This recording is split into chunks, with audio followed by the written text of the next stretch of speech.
आप सभी को राधे राधे, जय श्री कृष्णा, श्री राधा वल्लभ, श्री हरिवंश। थोड़ी सी तबीयत ठीक हुई तो मैंने सोचा, आप काफ़ी लोगों का मेरे पास फ़ोन भी आ रहे थे और मैसेज भी आ रहे थे कि भैया शरद पूर्णिमा पे क्या करना चाहिए, क्या नहीं करना चाहिए।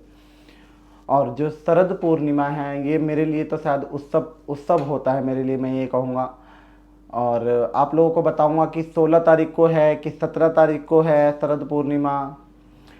और खीर क्यों बनाते हैं इसमें ये भी बताऊंगा मैं आप लोगों को, और इसके क्या फ़ायदे हैं।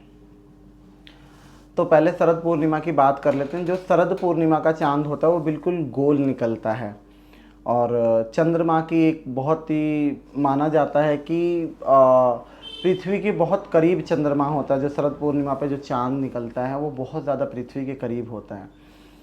और शरद पूर्णिमा पे हम जैसे कि जानते हैं कि शरद पूर्णिमा के बाद कार्तिक का महीना भी स्टार्ट हो जाता है।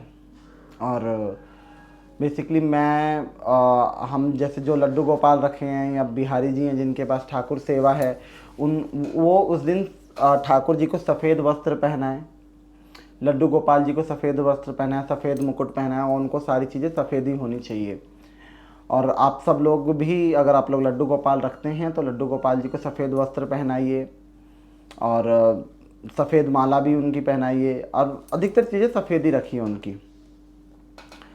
और अब पहले हम बात करते हैं कि हमें शरद पूर्णिमा पे खीर के बारे में बात करते हैं। तो अगर मैं खीर की बात करूँ तो पहले एक टाइम होता था जिस टाइम पे चूल्हे पे खीर बनता था, और जो साधु संत है वो भजन गाते थे और चूल्हे के ऊपर खीर बनाते थे। फिर वो चंद्रमा के मतलब, हम जैसे कि आजकल के समय तो ये सब तो होगा नहीं कि चूल्हा वगैरह। और पर हाँ ये है कि आज की जो व्यवस्थाएं हैं जैसे किचन में हो गया, तो जब भी अगर आप शरद पूर्णिमा का खीर बना रहे हो तो इस चीज़ का विशेष ध्यान रखें कि कोई कलेश, कोई झगड़ा या मन में कोई ऐसा विचार रख के ना बनाएं कि मतलब दुखी दुखी मन से ना बनाएं। खुश होकर बनाएं इस खीर को, और इस खीर को बनाएं तो भजन गाएं या बैकग्राउंड में भजन चला के इस खीर को बनाएं। क्योंकि देखो पहले का टाइम जो था वो तो क्या ही बात कर सकते हैं। और आज भी वृंदावन में काफ़ी ऐसे साधु संत हैं जो मतलब चूल्हे पे खीर बनाते हैं, भजन गाते हैं, कीर्तन करते हुए खीर बनाते हैं, फिर उस खीर को बांध के फिर उसको ताक देते हैं, पूरी रात चांद की रोशनी में छोड़ देते हैं। तो इस बार का जो शरद पूर्णिमा है वो 16 तारीख को मनाई जाएगी, और रात को 8:40 पे पंचांग के हिसाब से शुरुआत होगी। सुबह 17 तारीख को सुबह 5:05 पे समाप्त हो जाएगी। तो सबसे पहले तो हमें क्या करना है, खीर बनाना है। और खीर को बनाने के बाद मैंने बताया कि भजन बैकग्राउंड में चला लीजिएगा या भजन गाइएगा, उससे बहुत अच्छा रहता है। और उस खीर को बनाने के बाद आप क्या कीजिएगा कि उसको, अगर आपके पास मटके का बर्तन हो तो और अच्छा है, नहीं तो आपके पास जो भी बर्तन हो उसमें आप क्या करिए कि उस खीर को रखिए। डालने के बाद उसको क्या कीजिएगा कि आप उसके ऊपर से छन्नी, जिससे हम आटा वगैरह छालते हैं, या कोई ऐसा पतला वस्त्र जैसे जालीदार हो उसके ऊपर बांध दे। ये कोई उसके लिए नहीं है कि बांधना ज़रूरी है, बांधना इसलिए है कि हम इसको क्या करेंगे कि इसको हम छत के ऊपर चंद्रमा की रोशनी में इसको रखेंगे। और इसको जब हम रखेंगे तो ये ध्यान देना चाहिए कि चंद्रमा की रोशनी जो है वो खीर के ऊपर पड़नी चाहिए। और क्या करते हैं काफ़ी लोग तो भैया आधे घंटे 1 घंटे के लिए रखते हैं, मैं तो भैया पूरी रात रख देता हूँ, और सुबह ठाकुर जी का भोग लगाता हूँ।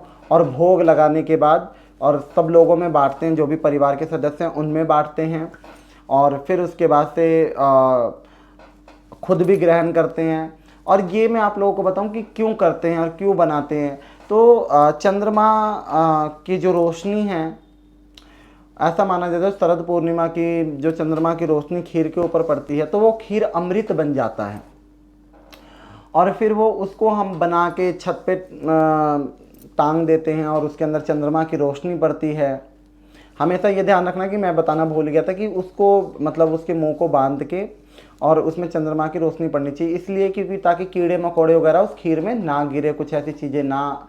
रात का समय होता है तो उसको चंद्रमा की रोशनी में रख के सुबह भोग लगा के ठाकुर जी को हम खाते हैं ना, तो हमारे अंदर की जितनी बीमारियां होती हैं वो सारी नष्ट होती हैं। और हमारे जो ऐसा चंद्रमा को दिमाग का भी वो माना जाता है, मन को शांत रखता है, और बहुत ऐसी चीज़ें हमारे साथ होती हैं जो पॉजिटिव होती हैं। और हमारे लिए अच्छा होता है, हमारे घर में बीमारियां दूर रहती हैं और ठाकुर जी की कृपा तो बनी रहती है। क्योंकि हमारा जो चंद्रमा है, उस दिन का चंद्रमा बहुत ज़्यादा शुभ बताया गया, बहुत ज़्यादा अच्छा बताया गया है।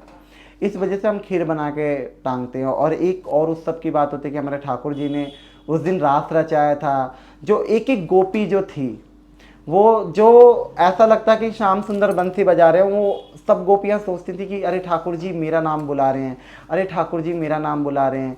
वो जो प्राण से गई, मतलब शरीर छोड़ के भी चली गई, जिसके प्राण पखेरु उड़ गए, पर उस महारास में शामिल हुई। उस शरद पूर्णिमा का ही दिन था। तो मैं छोटी सी 2 पंक्तियाँ ठाकुर जी और राधा रानी के बिना तो मेरा जीवन अधूरा है, और मैं अभी से ही आप लोगों को सुनाता हूँ कि चंदा की चांदनी में यमुना पे तीरे तीरे, चंदा की चांदनी में यमुना पे तीरे तीरे, बांसुरी बजाए श्याम यमुना पे धीरे धीरे, बांसुरी बजाए श्याम यमुना पे धीरे धीरे। और हम जो भी अगर खीर रख रहे हैं या इस चीज़ का ध्यान रखें कि 8:40 के बाद ही रखें। और जो व्रत भी करेंगे शरद पूर्णिमा का, तो वो 16 तारीख को ही करेंगे। तो और इस चीज़ का विशेष ध्यान रखें। और जो जो कौन कौन कर रहा है मुझे कमेंट में बताएगा भी कि कौन कौन खीर बना रहा है। मैं तो भैया बनाता ही हूँ, और अब भी बनाऊँगा। और मैं शुरू से बनाता हूँ, और मैं पूरी रात रखता हूँ। कई लोग होते हैं कि 1 घंटे के लिए, 1.5 घंटे के लिए रखते हैं, मैं पूरी रात रख देता हूँ, क्योंकि पूरी तरीके से उसमें चंद्रमा का आशीर्वाद और उनकी जो रोशनी है उसके ऊपर पड़े, ताकि शिव जी की कृपा हम सब पे बनी रहे। तो आशा करता हूँ आप सब लोगों को जानकारी अच्छी लगी होगी। मेरे पास जितना था मैंने उतना बता दिया। बाकी आप सब लोगों को शरद पूर्णिमा की ढेर सारी शुभकामनाएं। राधे राधे, जय श्री कृष्णा।